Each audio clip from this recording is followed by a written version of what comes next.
I don't know if I'm going to call this a channel update or if I'm just going to call this something ridiculous like speaking in tongues or notes from the butthole. Okay, that second one's kind of ridiculous. But I feel as though I need to address some things. So perhaps this is just Cover Killer Reacts to Cover Killer not putting out a video in, a lot of time. It's been probably nearly a month by the time some of you see this, and there have only been a grand total of perhaps 2 or 3 videos that have been posted on this channel, and I'm sure most of you are wondering why. Well, I'm here actually to explain that a little bit and kind of help you understand why that is. Now, obviously, with December coming up, that is list season 100%. That is one of the main reasons why December exists, at least on this channel, is to go through all of the different lists, the top 35 heavy metal albums of the year, the top 15 rock albums of the year, the 10 worst albums of the year, or 15, all depending on which year that we do. It used to be 5. Of course, we have a couple of new lists that debuted, such as the top 10 most ridiculous or moronic people in the industry, and of course, some of the top 10 ones that I missed. And this, of course, attracted a lot of attention, and I think it's principally because a lot of people didn't look at the rules, or didn't listen to the rules, considering with all of those lists, and with the exception of the albums that I missed list, in order for a band to be on there, I had to review it. But at any rate, December is primarily for that purpose. It's primarily for those lists, and also kind of tying up a couple of loose ends. I know that 2 years ago there were 2 albums that were on my list that I hadn't reviewed, so I took the time to review those 2 albums. I opted not to do that this year, principally because I wanted the list to be based around things that had already been reviewed previously, not something that was being reviewed after the fact. So you guys already know, or at least have an idea of my feelings about it beforehand, and then of course you guys can debate as to why something wasn't higher or lower. But there's a second reason why all of this is happening, why it has been such a long period of time, is because I am not actually uploading from this location. I am currently, as of this date, whatever this day may be in the actual universe, January the 6th to January the 7th of 2015, operating without the wonderful, wonderful intranet that you and I tend to enjoy and take for granted on an everyday basis. You might wonder, how is this possible, and how is this video, this very video that's being recorded, going up? Well, of course, as you've known from previous updates, I do have the services of a previous studio of mine that I do use on occasion whenever I run into pinches in the current studios, which, of course, is something that does unfortunately happen based around scheduling, not to mention also just any other activity that may be going on. It's something where you can't exactly record if there are other things going on within the studio environment, which is also my home environment. So I have to take things elsewhere. But currently, Studio 1.0, the original Cover Killer Nation studio, is currently being used actually legitimately as sort of a warehouse, as sort of a storage facility. That's actually what it's become ever since my departure, and even more so ever since my departure from it the second time last year. So that is no longer viable space for recording. However, it is viable space for uploading. That's how these uploads are going up, although very, very slowly, considering that location has also had internet issues.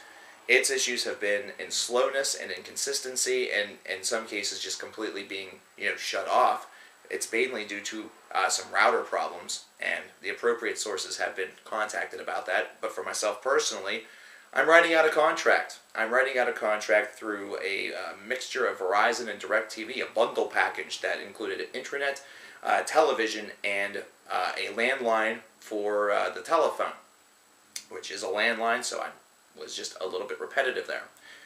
Well, what ended up happening is that I have unfortunately had to move a whole hell of a lot more than this past year, in the past 12 months, than I've wanted to, and based around that idea, I had to switch over the services. Whenever I moved literally from one apartment, 203, to another apartment, 202, Verizon decided not to recouple or rebundle my package. And in so doing that, decided to completely and totally fuck everything sky high. I had internet in all of my services. In fact, I still technically, in air quotes, do.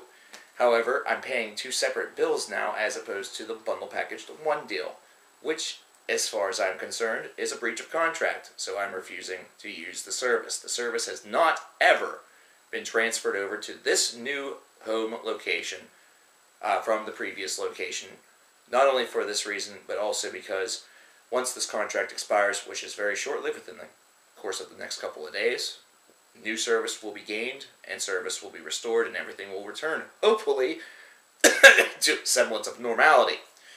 I know this all seems confusing, it seems like a lot of excuses, it seems like I'm being a stubborn, pig-headed little asshole that just will not budge on this because he feels like proving a point, and you are halfway correct. I am a stubborn little asshole who's a bit bullheaded and will do things principally to, make a point, make a statement, and ensure that my voice is heard. However, this is one that is not actually on me, surprisingly. So, yeah. Color that as something weird for the win column in my book, I suppose. But yeah, if you live in the United States and you see a bundle package that is offered between Verizon and DirecTV, only take it if you plan on remaining in the residence that you are currently dwelling within for the entire term of your service agreement. Because if not, there is a very, very strong possibility, in fact, I would put it within the high 80 to 90 percentile, that they will fuck this up eventually.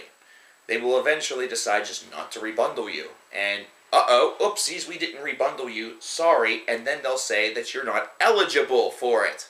That's right. I was deemed 2 months after I initially told them of their mistake, after 2 months of not being told that that had happened, that I was not eligible for bundling. How am I not eligible for something that I signed a contract and said that I had? And had, actually, for 1.5 years without interruption.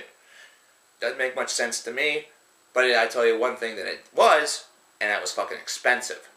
Once those get split into 2 bills instead of 1, each bill starts to kind of look like what one bill was.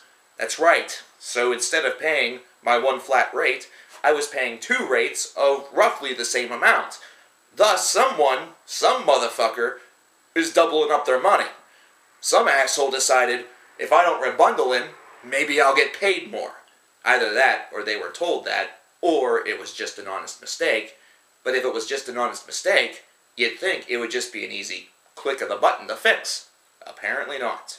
So yes, that all sounds very confusing, I'm sure, and I agree, it's exceptionally confusing. It just goes to show you that sometimes whenever you see a package that's too good to be true, sometimes it is true, but it's actually not until you have problems with said package that you realize it was too good to be true, and really isn't. So there you have it, I'm kind of cruising around without internet. I've tried Wi-Fi, I've tried this and that, and, well, I've had not a lot of success, which has been very discouraging. So, the Christmas season, of course, didn't help considering I worked my ass off throughout that time frame. But at the same time, I've had this to sort of deal with. I'm not complaining, principally because I'm in good spirits, I'm in a good mood. My legs hurt, but that's normal. My back hurts, also normal. I'm on medication, that's nice. But at the same time, I want to be able to get more quality programming out to you guys. I want to talk about more music to you guys. I want to avoid using this time just to tell you what's going on. But alas, that's why I'm here, to tell you what has been going on. I only hope that you guys, as loyal subscribers, will continue to support me in spite of these hardships and in spite of these delays. I am very thankful for each and every one of you who have decided to hit that subscribe button and remain loyal to the Cover Killer Nation channel. Even those of you who have just come on board, I thank you. Even though I've had not a lot that I've been able to post, not a lot that I've been able to upload for all of you guys to see. So the Cover Killer Nation experience is coming. It's just been unfortunately delayed a little bit.